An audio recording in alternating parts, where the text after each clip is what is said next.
موٹاپے کی بیماری میں شکار ہمارے معاشرے میں ہی نہیں بلکہ یہ مرض پوری دنیا میں پھیل چکا ہے۔ موٹاپا ایسی خرابی ہے جسم کے بعض اعضاء کے ارد گرد زیادہ مقدار میں چربی بڑھ جاتی ہے۔ ایسی علامات پیدا ہو جاتی ہے، دل کے امراض، ذیابیطس، سانس کا پھولنا، بلڈ پریشر کا خطرہ بھی بڑھ جاتا ہے۔ موٹاپا کسی عمر میں بھی ہو سکتا ہے۔ خواتین میں زیادہ تر مینسز کی خرابی سے بھی جسم موٹا ہو جاتا ہے، جو بعد میں نارمل کرنا بہت مشکل ہو جاتا ہے۔ ناظرین، آج میں آپ کو ایسا نسخہ بتانے جا رہا ہوں، آپ کا جسم کی وجہ سے بھی موٹاپے کا شکار ہو گیا ہو، اس نسخے کے استعمال سے نارمل اور سمارٹ ہو جائے گا۔ جی ناظرین، نسخہ نوٹ کر لیجئے۔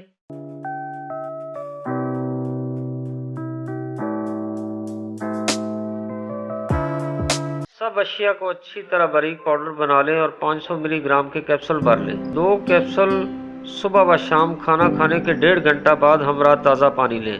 کم از کم 3 ماہ استعمال کریں، چند ہفتوں میں ہی آپ کو واضح فرق نظر آئے گا۔